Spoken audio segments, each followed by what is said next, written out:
মা মিনু, তোর যে এত বড় ভাগ্য, এমন রাজকপাল নিয়ে যে তুই জন্মেছিস স্বপ্নেও ভাবতে পারিনি। তোকে শুধু নিন্দে মন্দই করেছি এতদিন, কত বকাঝকা করেছি। বকাঝকা তো আমরাও কইরেছি, তাই বলে আমরা কি ওর শত্রুর? আমাদের চোখের সামনে তো বেড়ে উঠেছে বাচ্চা। আর হ্যাঁ শোন মিনু, বিয়ে বলে কথা, এখন থেকে খুব সাবধানে চলবি। মিনুর মা, এখন থেকে ওর গাছে ওঠা, পাখি ধরা, আম পাড়া আর ওই গুলতি চালানো সব বন্ধ করে দেবে, বুঝলে? তোমরা 10 জনই তো ওকে বোঝাবে, তোমরাই বলো না। কাউকে কিচ্ছু বলতে হবে না, কাউকে কিছু বোঝাতেও হবে না। যাও যাও তোমরা। হ্যাঁ, ইস, তোমাদের সবার মনের কথা আমার জানা আছে। আহ মিনু, ওনারা ভালো কথা বলতে এসেছে। কারো ভালো কথা আমি শুনতে চাই না। যাও এখান থেকে, যাও যাও বলছি। মা, ওদেরকে যেতে বলো, যেতে বলো। যত সব ন্যাকামি।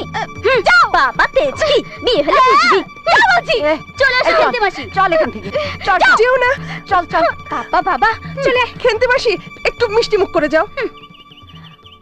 আর মিষ্টি মুখ, যে মিষ্টি কথা শুনলাম, নাও।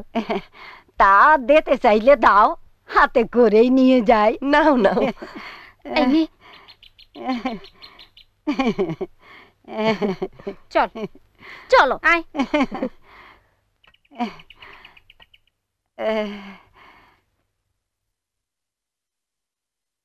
ছি ছি, এভাবে কথা বললি কেন?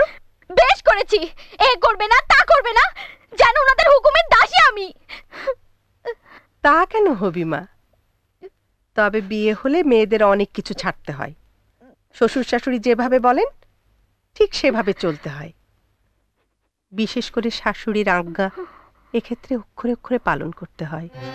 শোনো, গাছে চড়া, বন জঙ্গলে ঘোরা, যখন তখন যেখানে সেখানে হইচই করে ছোটাছুটি, ছেলেদের সঙ্গে খেলে বেড়ানো, ওগুলো এখানে চলবে না।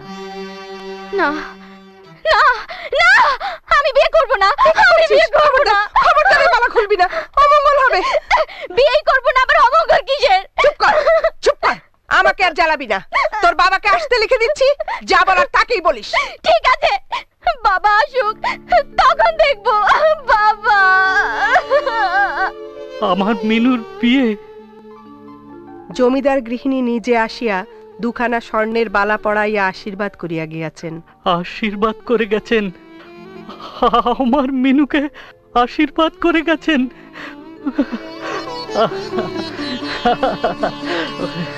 কি আনন্দ।